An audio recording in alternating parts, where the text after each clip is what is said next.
नमस्कार, आज की बड़ी खबरों में आपका स्वागत है। आपके साथ मैं हूं आस्था श्रीवास्तव। रुक करते हैं खबरों का। Goods and service tax council की 50वीं बैठक 11 जुलाई को होने वाली है। इसमें कई चीजों पर टैक्स की दरों में कटौती की जा सकती है। बैठक में काउंसिल से सिनेमाघरों में मिलने वाले फूड आइटम्स और ड्रिंक्स पर जीएसटी घटाने की उम्मीद है और कैंसर की दवा पर भी टैक्स छूट दी जा सकती है। मीडिया रिपोर्ट्स के मुताबिक उम्मीद की जा रही है काउंसिल सिनेमाघरों में सर्वे किए जाने वाले फूड आइटम्स और ड्रिंक्स पर मौजूदा समय में लगने वाले जीएसटी को 18% से घटाकर 5% कर सकती है। इसके अलावा मूवी टिकट के साथ ही पॉपकॉर्न और ड्रिंक्स जैसे फूड आइटम्स को भी कंबाइन करके बेचा जाए तो मूल प्रोडक्ट्स के हिसाब से टैक्स लगाने का सुझाव भी दिया गया। सिनेमाघरों के मालिक इसे लेकर लंबे समय से मांग कर रहे हैं। कैंसर की दवा पर भी टैक्स छूट दिए जाने का ऐलान हो सकता है। फिटमेंट कमेटी का कहना है कि जिस दवा की कीमत 26 लाख हो और क्राउड फंडिंग से पैसा जुटाते हो उसे जीएसटी के दायरे से बाहर किया जाना चाहिए। ग्रुप ऑफ मिनिस्टर्स इस पर सहमति जता चुके हैं। हालांकि गोवा ने इस पर 18% टैक्स रखने का सुझाव दिया। इस पर दवाई अभी 12% टैक्स लगता है।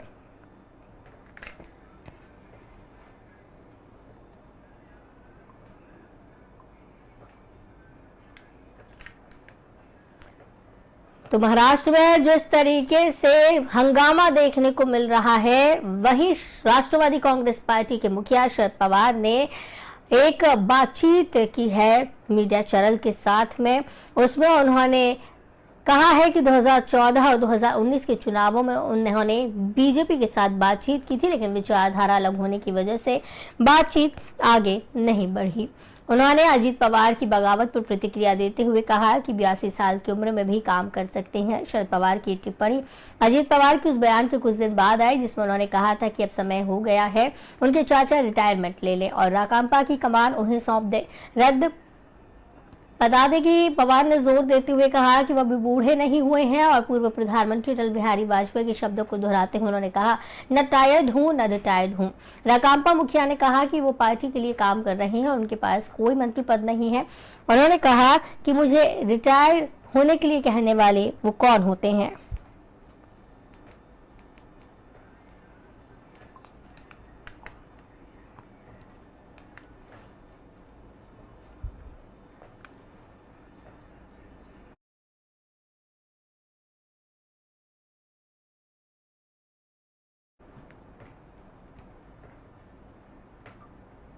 उत्तराखंड में यूनिफॉर्म सिविल कोड का ड्राफ्ट तैयार कर रही कमेटी ने इसे राज्य सरकार को सौंपने की तैयारी शुरू कर दी है।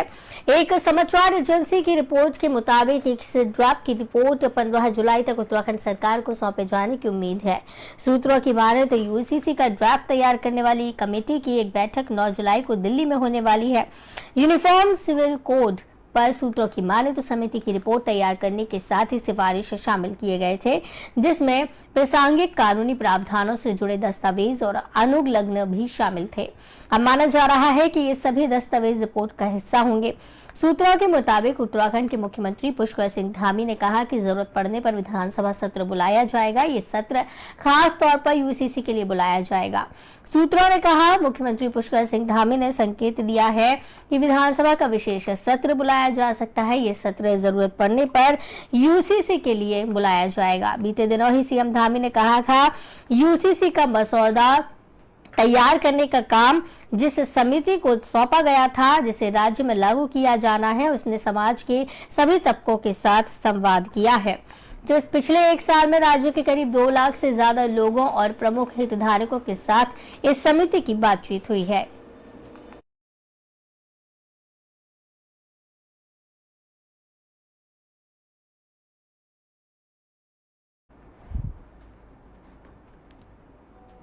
केंद्रीय मंत्री ज्योतिरादित्य सिंधिया का नया अवतार देखने को मिला है। केंद्रीय उड्डयन मंत्री ज्योतिरादित्य सिंधिया गुना में विभिन्न कार्यक्रमों में हिस्सा लेने के लिए पहुंचे थे। इस दौरान एक कार्यक्रम में आदिवासी लोक नृत्य कर रहे थे। आदिवासियों के लोक नृत्य को देखकर ज्योतिरादित्य सिंधिया भी अपने आप को रोक नहीं सके और वो भी मंच से नीचे उतरकर आदिवासियों के साथ लोक नृत्य करने लगे। ज्योतिरादित्य सिंधिया इन दिनों अपने गढ़ ग्वालियर चंबल में खास सक्रिय हैं। केंद्रीय मंत्री आए दिन गुना ग्वालियर क्षेत्र का दौरा कर रही हैं। इस दौरान वो क्षेत्र में आयोजित होने वाले विभिन्न कार्यक्रमों में शामिल हो रही हैं। केंद्रीय मंत्री सिंधिया इस दौरान लोगों की समस्याएं सुन रहे हैं और मौके पर उसके निराकरण का भी प्रयास कर रहे हैं। इसी कड़ी में केंद्रीय मंत्री ज्योतिरादित्य सिंधिया गुना के बामोरी विधानसभा क्षेत्र के सिमरौद गांव पहुंचे। वहां आयोजित आदिवासी सम्मेलन में उन्होंने शिरकत की।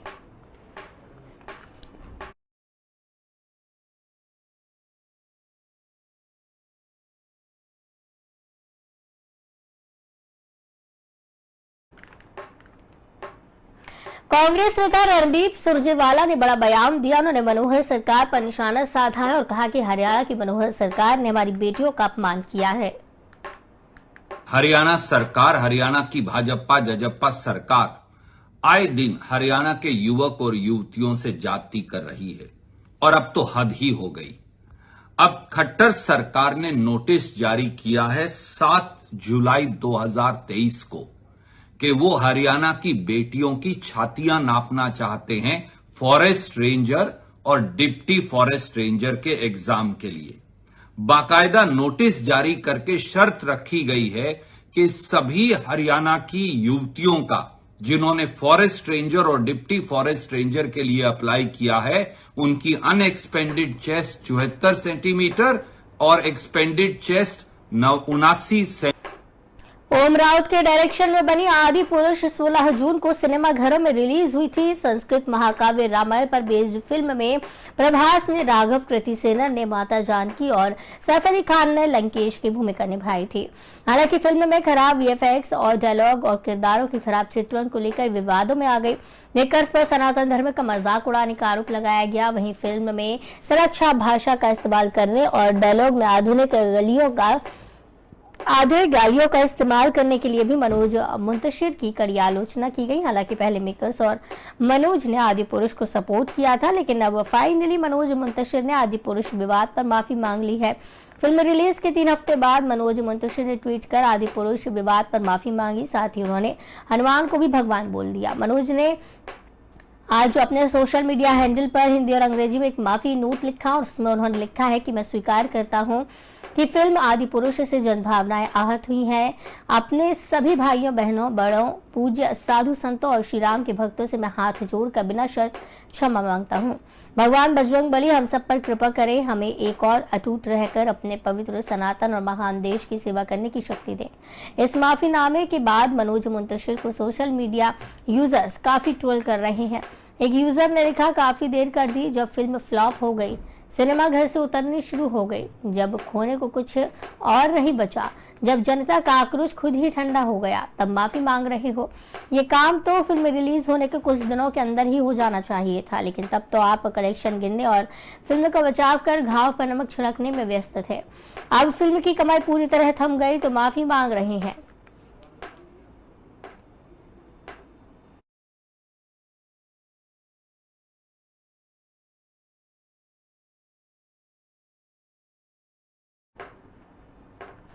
इन दिनों बरेली के एसडीएम ज्योति मौर्य और उनके पति आलोक मौर्य के बीच का विवाद सोशल मीडिया पर छाया है। दोनों तरफ एक दूसरे पर गंभीर आरोप लगाए गए हैं।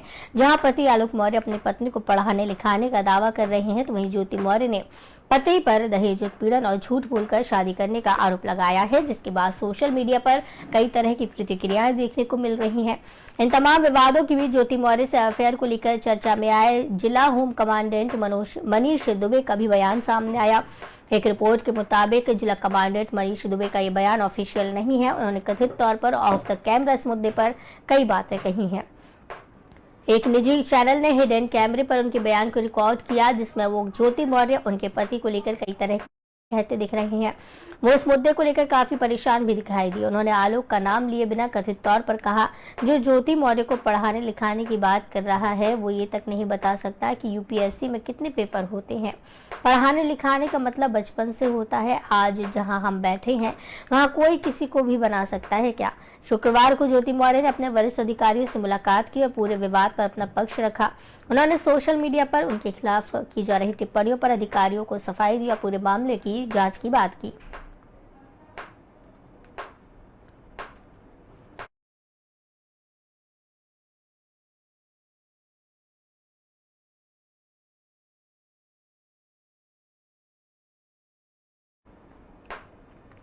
बारिश का महीना शुरू हो चुका है, मानसून शुरू हो चुका है। शहरों में जगह जगह पानी भर रहा है। इसके लिए नालियों को बेहतर किया जाता है ताकि जल भराव न हो सके। लेकिन सीवरेज काम के दौरान छत्तीसगढ़ के बिलासपुर शहर में एक बड़ा हादसा हो गया।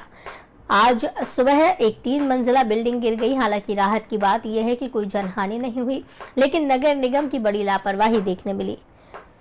बता दें, बिलासपुर मुंगेली मुख्य मार्ग में मंगला चौक के पास ये घटना हुई। आज सुबह 7 बजे के आसपास अचानक से 3 मंजिल की बिल्डिंग भरभरा कर जमींदोज हो गई। बिल्डिंग ऐसे गिरी जैसे कोई खिलौना हो और आवाज ऐसे आई कि आसपास के लोगों ने भूकंप जैसे महसूस किया हो। जब लोगों ने घर से बाहर आकर देखा तो ज्वेलरी शॉप और मेडिकल स्टोर चलने वाली बिल्डिंग का मलबा ही दिखाई दे रहा था। हादसे के बाद मौके पर बड़ी भीड़ जुट गई। मकान मालिक को फोन करके सूचना दी गई। जीवन भर की पूंजी बिल्डिंग के साथ जमींदोज देख विशाल गुप्ता भी रोने लगे।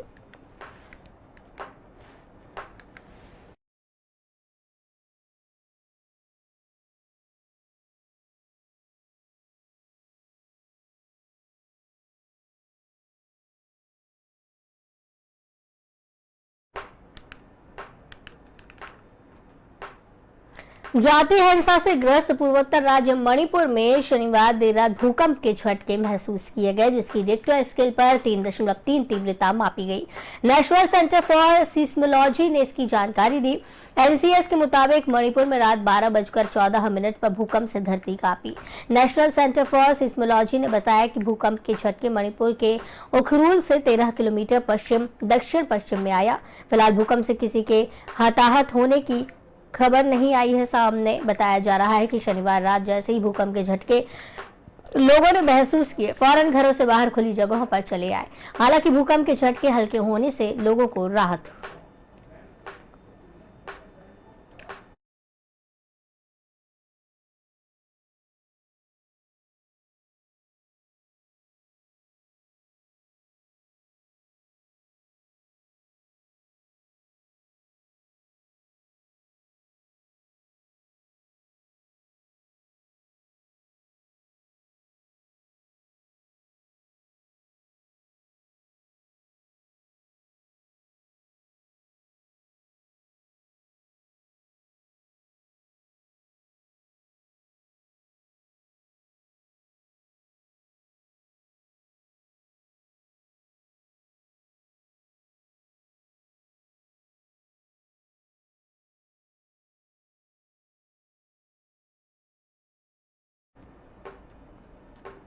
इंदौर आरटीओ आने वाले ज्यादातर लोग इंदौर परेशान हैं। परेशानी इसलिए हो रही है कि यहाँ तकरीबन 10,000 रजिस्ट्रेशन का काम अटक गया है।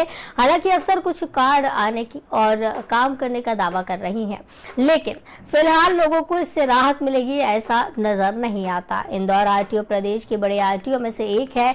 यहाँ प्रतिदिन हजारों की संख्या में वाहनों का पंजीयन होता है।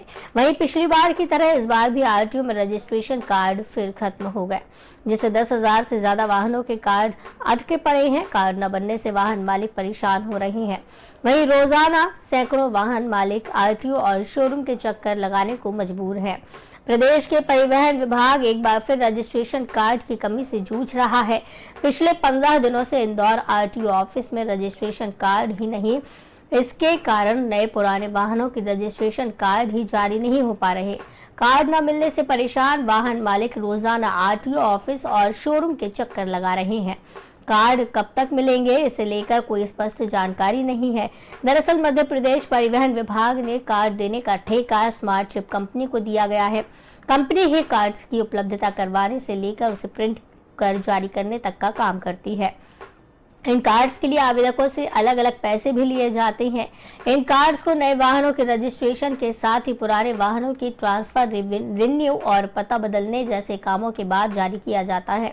लेकिन अब इन कार्ड्स की भी कमी होने लगी है। अब आलम यह है कि यहाँ करीब 1 महीने से ऑफिस में रजिस्ट्रेशन नहीं हो रहे। इसके कारण करीब 10,000 वाहनों के कार्ड बनने का काम रुक गया है। मामले में परिवहन विभाग के अधिकारियों का कहना है कि कंपनी को कार्ड उपलब्ध कराने के निर्देश दिए गए हैं। जल्द ही कार्ड बनाने का काम सामान्य हो जाएगा।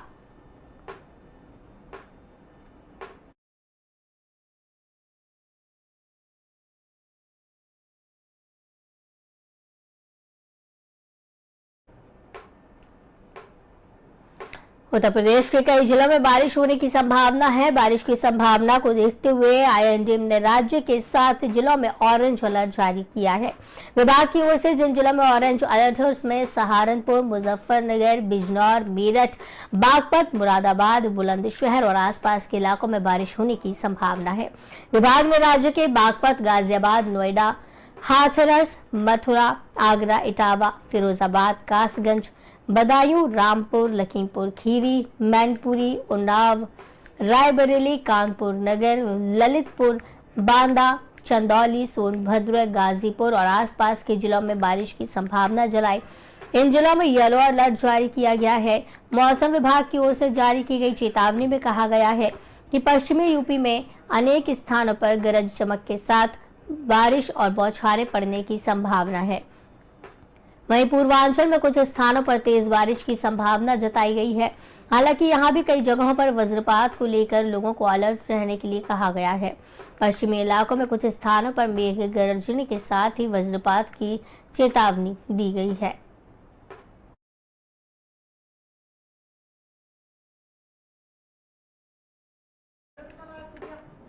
तो इस बुलेटिन में फिलहाल इतना ही। मुझे दीजिए इजाजत। नमस्कार।